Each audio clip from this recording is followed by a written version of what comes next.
Bonjour, everyone. I would like to thank jury for giving me opportunity to talk about my thesis topic. How can we apply the sense-making framework to improve information system project? It's about looking at the information system project from the socio-technical perspective through the lenses of sense-making, which I will cover in detail in today's presentation. First of all, I would like to express my gratitude to my thesis supervisor, Professor Early Dutzet, for her guidance and support throughout my research journey. I would also like to thank examiners for providing very valuable feedback that I have incorporated in my thesis paper. I'll start with a brief background. So I have nearly 30 years of experience in information system. I have worked in private sector as well as in government sector. What I have seen over the last 30 years that we are spending more money in information systems. There are more roles are created over time, and there are better technologies and the better systems. But stakeholder satisfaction has gone down. They feel more disconnected with information technology. This is also confirmed by the industry data, where Standish report and BCG report says the success rate is around 30%. And trillions of dollars are lost in the process.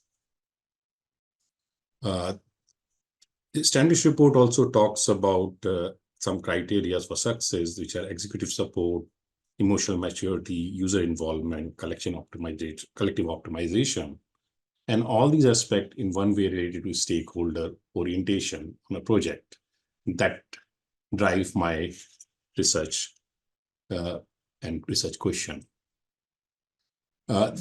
Generally, this project has one challenge of defining the project success, where on the extreme left or on one side of the spectrum, it's an iron triangle, which any project manager uses to start any project.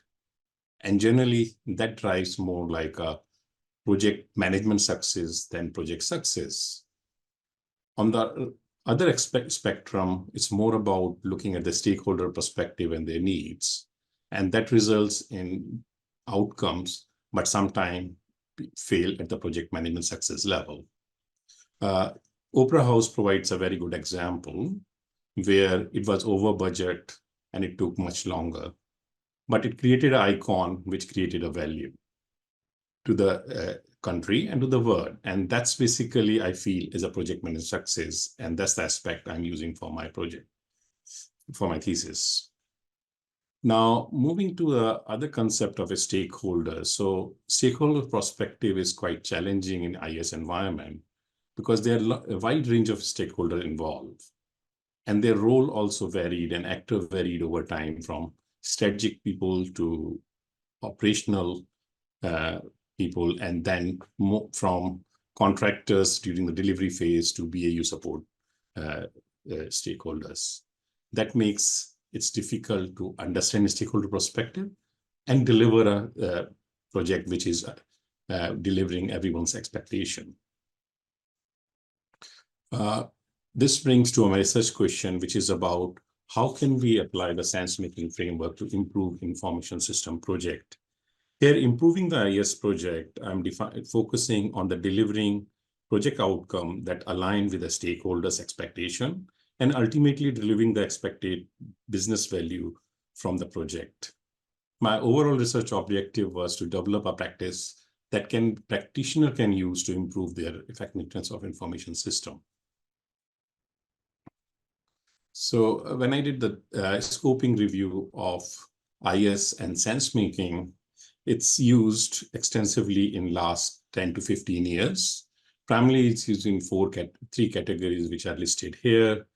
An example of these category includes people are trying to understand implementation of ERP projects, AI implementation of radiology, as well as using sense-making to understand known, unknown risk, how to anticipate them, or understanding executive perception, how it's reflected in reality. Primary theoretical framework I'm using for my research is a VIX framework, which has 7 properties. And I've selected this framework because it provides a short-term and long-term perspective of engagement, and it caters for both individual and organization perspective, which are very relevant for information system. The secondary framework I'm using is Power in Sense Making. It was developed by Silva and Beckhouse in 2008 to establish institutionalization of information systems, which I believe is quite relevant in the information system perspective. Research methodology I am using is a holistic multi-case study. I have used 2 case studies from my organization and 1 from the external organization where I'm an observer. And I'm using theory in the design work, as in, say, for novice researcher, it's better and easier to use a theoretical framework to manage the problem in a structured way. Now, some context about my case studies. All the case studies are from Australia, and they are in non-technology organization. Budget is around 5 million. They are 2-year projects, and they've used hybrid methodology where waterfall was used for budget management and agile for the development and delivery.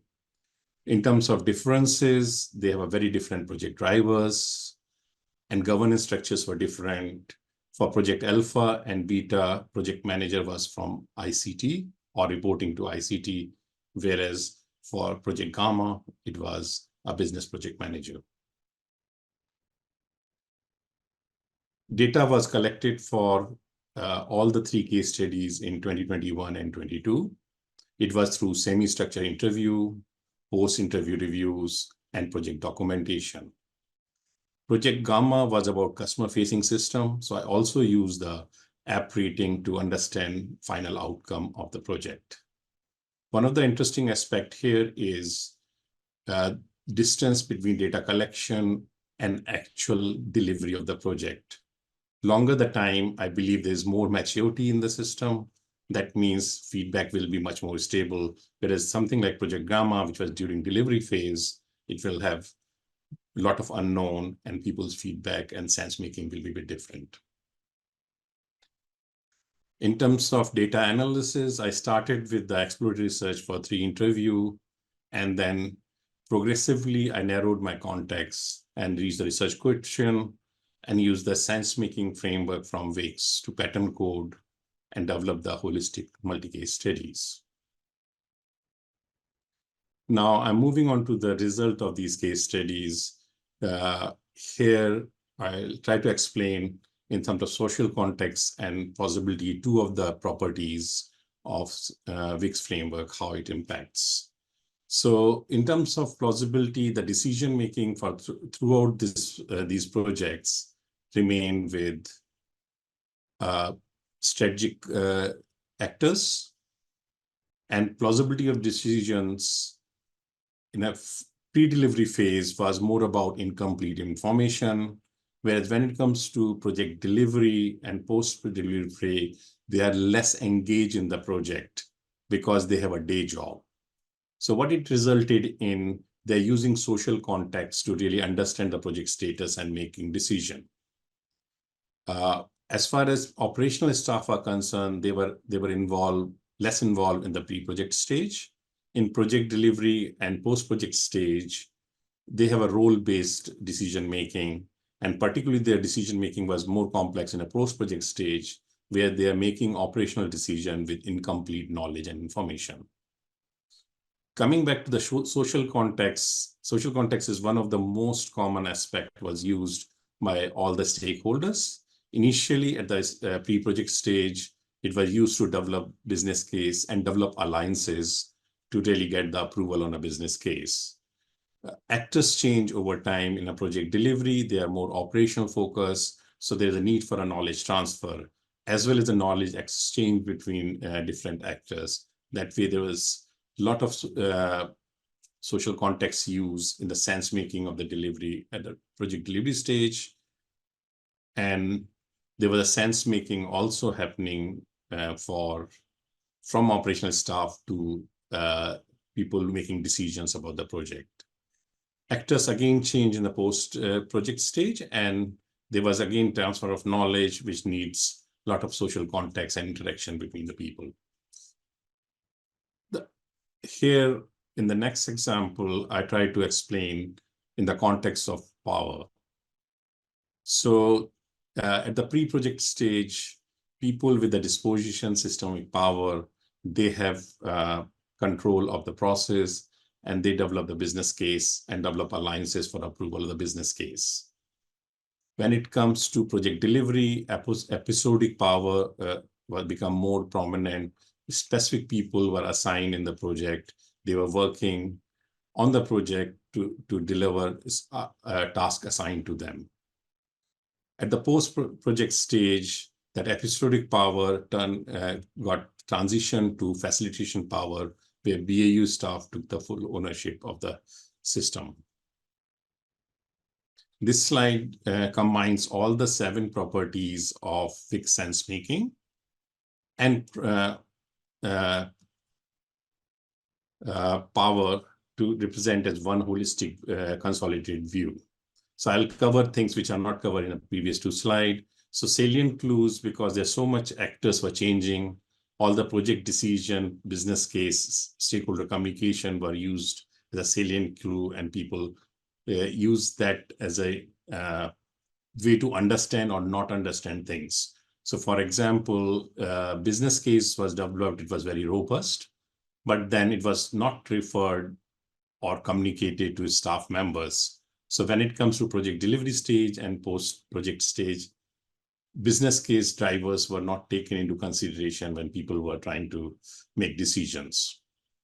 The other element is the way action flows. So I have highlighted that in a blue. So most of the action happened in a strategic area when it comes to pre-project stage, and operational staff have a limited influence on the business case. Whereas when it comes to project delivery and post-project stage, all the actions or dominant actions were on operational stage, whereas people in a strategic role have a day job, so they have limited time to really spend on the project. So based on that, I come up with some contribution to the study. I think biggest contribution of this strategy, my study, is it provides an approach for operationalizing Vic's framework to bridge the gap between theory and practice in the field of IS project. It also confirms some of the already existing views like importance of social context, leadership, and role of artifact in the process. I think sense hiding, I haven't seen that well defined in the literature, which technology, how they have a sense hiding in a technology mandated area. That was probably something new, which I did not see in the literature space. And in the methodological contribution, it just confirms the value of case study based design. Comes to study contribution from the managerial recommendation perspective, I've developed the 7 recommendations. I have divided into 3 stages. The first stage is understanding the context. So I have used the context. It's a very contextual work. So I'm saying any organization which want to use this recommendation, they need to discover and understand their sense-making challenge before they can use these recommendations. The next level, I have put it IS environment. Organization which has a mature IS environment, they will have less project challenges. So it's important for organization to build a good IS environment from the sense-making perspective, where as theoretical contribution highlighted that managers and leaders have a very important role to play. But a lot of leaders express the view that they did not have understanding of technology terms, or when they make decision, they did not understood what the implication is. So a training program which help them understand the importance of their role will be very helpful. Similarly, really the way I see is project as a time-bound endeavor doesn't give us effective information system. Like really effectiveness of information system is to really look at the more holistic roadmap perspective. And in that context, there is a need for ongoing governance, where like there are people who really make sure not only this system is delivered well, they also manage what series of projects are done to deliver the business outcomes. And the third is more related to sense hiding. Fourth recommendation, which is basically business found that they were demanding the sense, but technology was not giving the sense to them. So by establishing a forum which they give them power to demand the sense from the business and from the technology, as well as create a collective view of the impact of those, will really help organization to have a better IS environment. Come to project environment or project specific recommendation. First one is more aligned with Prince2, where they say business justification should be continued, evaluated. So this is more about from how we create a sense in the organization, what the business justification is, so that when we make decisions, we take that into consideration. And if that, the second one is about sponsor sense making. So a sponsor has a great responsibility of really making right decisions. So some of the feedback in the case studies were that sponsors were saying they were given burn down chart and they don't understand what they are communicating, or the reports were not giving the information to them what they are looking for.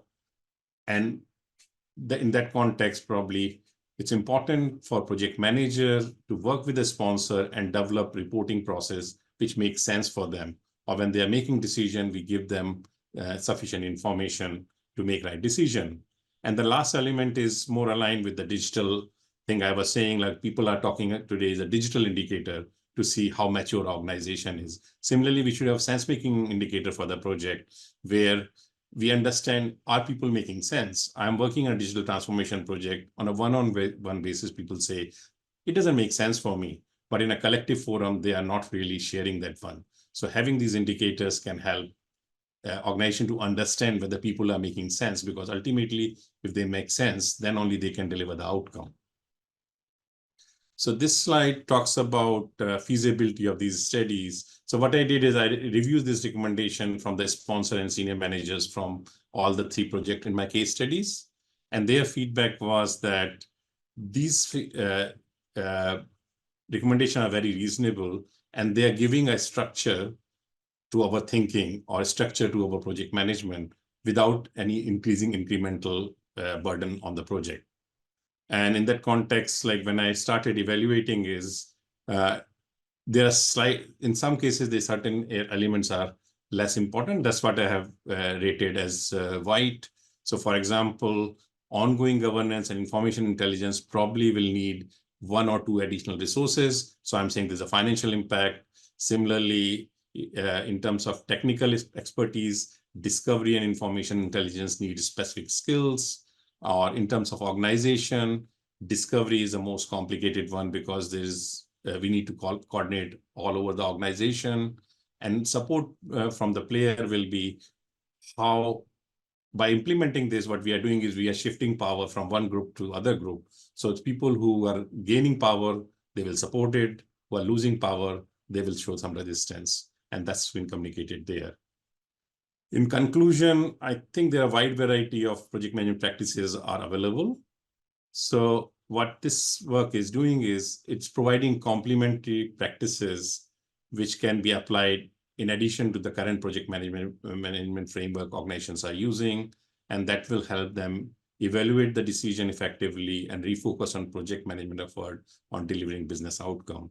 That will ultimately deliver the success for the organization in a constantly challenging environment. Thank you.